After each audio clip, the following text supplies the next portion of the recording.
El 29 de febrero de 2024, en un hospital privado de Miami, Fernando Colunga entró cubierto con mascarilla, rodeado de seguridad, caminando por pasillos controlados, lejos de las cámaras, lejos de ese público que durante 30 años lo creyó el galán más perfecto de la televisión mexicana. El hombre que vendió besos eternos en María la del Barrio, Esmeralda y la usurpadora llevaba décadas viviendo como si su propia vida fuera una escena prohibida. Suscríbete ahora mismo porque aquí contamos lo que muchos intentan esconder. Fernando Colunga no fue solo un actor, fue un producto, una fantasía. Un rostro fabricado para que las mujeres soñaran y Televisa vendiera. Pero detrás de ese traje impecable, de esa voz firme y de esa sonrisa que parecía no romperse nunca, se escondía una pregunta brutal. ¿Cuánto cuesta sostener una mentira durante 30 años? Hoy vas a descubrir 4 cosas. Primero, cómo un doble de riesgo terminó convertido en el galán más vigilado de México. Segundo, los rumores que vincularon su nombre con un poderoso exgobernador, suites presidenciales y vuelos privados que nadie debía registrar. Tercero, el contrato que según la prensa le pagaba 2 millones de pesos al mes, pero también lo encerraba en una jaula donde su imagen valía más que su libertad. Y cuarto, la escena más triste, el día en que la fama y los guardaespaldas no pudieron comprarle el derecho de despedirse de su propio padre. Guarda esta frase, el galán no podía romperse. Cuando lleguemos al final, vas a entender que Fernando Colunga no actuó solo frente a las cámaras, actuó toda su vida. Ciudad de México, 3 de marzo de 1960. En una casa ordenada y discreta nació Fernando Colunga Olivares, hijo de un ingeniero civil y de Margarita Olivares. No nació en una familia destruida por el hambre. No llegó al mundo con una tragedia visible, y quizá por eso su historia es más peligrosa, porque hay prisiones que no parecen prisiones. Hay jaulas que se construyen con disciplina, buenas costumbres y silencio. Fernando creció como hijo único, protegido, educado. Guarda esta palabra, perfecto, porque esa palabra lo iba a perseguir toda su vida. Estudió ingeniería civil, trabajó en autopartes, fue bartender, hizo trabajos de oficina, una vida normal. La clase de vida que permite respirar sin que nadie exija sonreír de cierta manera. Pero el destino no lo llamó con aplausos, lo llamó con una motocicleta. Dulce desafío, Televisa. Fernando no entró como estrella, entró como doble de acción de Eduardo Yáñez porque sabía manejar motocicleta y podía caer sin que el público supiera su nombre. El futuro galán más famoso de las telenovelas mexicanas empezó siendo una sombra, el cuerpo que protegía al protagonista. Y ahí nació la primera mentira, no dicha con palabras, fabricada con imagen. Quédate hasta el final porque lo más oscuro todavía no ha llegado. A principios de los años 90 Televisa lo absorbió, lo formó, lo pulió, lo convirtió en un molde. María la del Barrio lo colocó frente a una audiencia inmensa. Esmeralda lo volvió obsesión. Amor Real selló el mito. Fernando ya no era solo un actor. Era el novio imaginario de un continente. Tenía que mirar como príncipe, besar como príncipe, no fallar nunca. Mientras más grande se hacía su fama, más pequeña se volvía su libertad. Cada portada vendía al hombre perfecto, pero el hombre real iba desapareciendo detrás del personaje. Y aquí está la herida que casi nadie mira. Fernando Colunga no fue destruido por el fracaso, fue atrapado por el éxito. Suscríbete antes de que sigamos porque lo que viene es la parte que la televisión mexicana nunca quiso mostrar. Detrás del rostro que juraba amor eterno en horario estelar, empezó a crecer una pregunta que nadie se atrevía a hacer de frente. ¿Quién era Fernando Colunga cuando las cámaras se apagaban? La respuesta siempre fue una pared, cerraba la puerta. Y esa puerta cerrada, en el mundo del espectáculo, no apaga los rumores, los alimenta. Según versiones periodísticas, el nombre de Fernando fue vinculado con Rafael Moreno Valle, gobernador de Puebla. Nunca fue confirmado por Colunga, pero la versión corrió como corren las cosas que nadie quiere tocar, en voz baja, de programa en programa, de boca en boca. No se hablaba de una simple amistad, se hablaba de una relación protegida por un sistema de lujo y discreción, suites presidenciales, entradas privadas, personal que no preguntaba, silencios comprados con esa mezcla de dinero, poder y miedo que México conoce demasiado bien. Incluso se llegó a mencionar el uso de helicópteros para trasladarlo discretamente hacia Puebla, lejos del ruido de la Ciudad de México. Un helicóptero no es un taxi, es poder. Una forma de decir que el mundo de abajo no tiene derecho a mirar lo que sucede arriba. El galán no podía romperse. Si su imagen se rompía un negocio, la fantasía vendida durante años. Por eso cada rumor debía quedarse flotando sin tocar el suelo. Ni verdad completa, ni mentira comprobada, solo sombra. Y entonces llegó 2018. Rafael Moreno Valle murió en un accidente de helicóptero que estremeció al país. Cualquier historia que lo uniera a Fernando quedó enterrada en un lugar todavía más oscuro. Ya no había posibilidad de respuesta, solo silencio. Pero cuando un secreto necesita tantos muros para sobrevivir, tarde o temprano alguien paga por mantenerlos en pie. Ese precio lo iba a cobrar el contrato. Para que un secreto sobreviva 30 años se necesita dinero, una empresa, productores que miren hacia otro lado, una maquinaria dispuesta a proteger una fantasía porque esa fantasía vende. Esa maquinaria tenía nombre, Televisa. Según la prensa de espectáculos, Colunga llegó a tener uno de los contratos más caros de la empresa, 2 millones de pesos al mes, aunque no estuviera grabando. No era un salario, era un blindaje. Un pago así no compra solo talento, compra presencia, compra obediencia, compra silencio. Fernando no podía decir, este soy yo. Tenía que seguir siendo el galán que Televisa había vendido.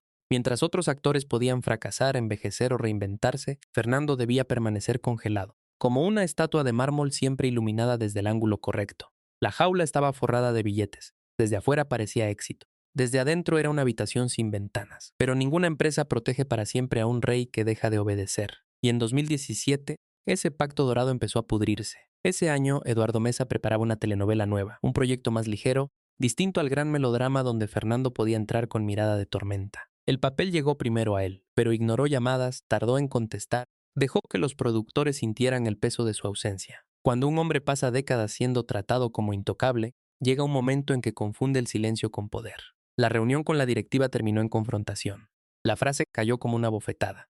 Ya estás viejo para rechazar papeles. Esas palabras no atacaban solo su edad, atacaban el corazón del mito. Durante años había sido el hombre que no envejecía. Y de pronto, la misma empresa que lo convirtió en fantasía le decía que el reloj sí había avanzado. El papel terminó en manos de Sebastián Rulli. La historia siguió sin él. El contrato que funcionó como escudo empezó a convertirse en sentencia. No fue solo perder un proyecto, fue perder el aura de intocable. Fue descubrir que el amor de una empresa dura exactamente lo que dura la rentabilidad de una imagen. Comenta qué opinas sobre esta historia porque lo que viene es lo más oscuro de todo. Y suscríbete porque aquí revelamos lo que muchos prefieren que nunca salga a la luz. Después de 2017, sin la muralla de Televisa protegiéndolo como antes, los secretos empezaron a hablar por boca de otros. Ya no bastaba con cerrar la puerta del camerino. Había celulares, audios, redes sociales. Y los nuevos rostros de la televisión ya no respetaban los pactos de silencio de los viejos reyes. Según versiones de programas de espectáculos, un audio atribuido a Nicola Porcella terminó circulando con velocidad brutal. En él se insinuaban aspectos de la vida privada de Fernando que Colunga jamás había confirmado. Nicola intentó defenderse, dijo que el material fue sacado de contexto, pero cuando una frase ya cruzó internet, la aclaración siempre llega tarde. El hombre que durante décadas fue la fantasía masculina perfecta, ahora veía su nombre usado por otros para generar polémica. Ya no controlaba el relato, ya no estaba protegido por el vidrio grueso de San Ángel. Y justo cuando esa presión crecía, llegó la escena más contradictoria de su vida. Miami, 29 de febrero de 2024. Fernando Colunga entró al hospital junto a Blanca Soto bajo estricta discreción. No entró como entraría un padre libre. Entró cubierto, vigilado, con accesos controlados, con la discreción de quien teme que la felicidad sea fotografiada antes de ser vivida. Un nacimiento debería abrir ventanas. El suyo pareció cerrar puertas. Se habló de acuerdos de confidencialidad y de un cuarto donde la alegría debía respirar en voz baja. Según los reportes, cuando Fernando cortó el cordón umbilical, lloró. Esa imagen lo cambia todo, porque por primera vez detrás del galán aparece un hombre. No el producto blindado por contratos. Un hombre mayor con miedo, con emoción, sosteniendo un futuro que ya no podía controlar. Pero incluso esa felicidad nació rodeada de sombra, porque antes de aprender a ser padre tenía que enfrentar la pérdida del suyo. Y esa fue la factura más cruel de toda esta historia. A principios de 2019, el padre de Fernando recibió un diagnóstico de cáncer de colon. No fue una tragedia repentina, fue una cuenta regresiva. Consultas, tratamientos, días buenos que parecían esperanza. El hombre que le dio el apellido al galán más famoso de México no tenía música dramática ni cámaras. Solo tenía un cuerpo enfermo y una familia tratando de creer que aún quedaba tiempo.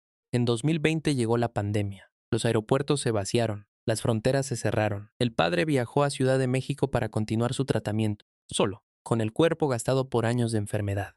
Fernando estaba en Miami atrapado entre restricciones sanitarias y compromisos de trabajo. Durante décadas tuvo dinero, guardaespaldas, puertas privadas. Pero cuando recibió la noticia de que su padre estaba muriendo, todo eso no sirvió para nada. Nada pudo comprarle el derecho más simple y más humano, llegar a tiempo para despedirse. Su padre murió en México mientras él estaba lejos. El cuerpo tuvo que ser cremado con rapidez. Según los reportes, fueron sus propios escoltas quienes ayudaron a recibir y trasladar las cenizas. Los mismos hombres contratados para protegerlo de fans y periodistas terminaron convertidos en mensajeros del duelo. El blindaje se volvió castigo. Frente a esa urna, Fernando entendió algo que ningún contrato podía enseñarle, que el silencio no solo protege secretos, también roba despedidas. Hoy Fernando Colunga camina cerca de los 60 años con demás silencios encima. Fue quizá el último gran galán fabricado por una televisión que confundía amor con mercancía y misterio con prisión. Le dieron fama y aplausos, pero le cobraron algo más caro, el derecho a equivocarse en público, amar sin explicación, envejecer sin defensa y llorar sin personaje. El galán no podía romperse. Pero sí se rompió, no con escándalo. Se rompió en 2017 cuando el contrato empezó a derrumbarse. Se rompió en 2020 cuando no pudo despedirse de su padre. Se rompió en 2024 cuando un hijo lo obligó a mirar hacia adelante. Un niño no entiende de contratos ni de rumores, solo hereda el mundo que sus padres le construyen. Y ese es el verdadero juicio final de Fernando Colunga, no los ratings ni las décadas de misterio. El verdadero juicio es si podrá enseñar a su hijo a vivir sin esconderse de su propia verdad. Al final, la vida no le preguntó cuántas novelas protagonizó, le preguntó quién era cuando nadie lo estaba mirando, y esa quizá sea la tragedia más profunda. Fernando Colunga pasó media vida interpretando al hombre perfecto cuando lo único que necesitaba era permiso para ser un hombre real. Suscríbete ahora mismo y comenta qué opinas, porque la próxima historia que vamos a contar es todavía más oscura que esta.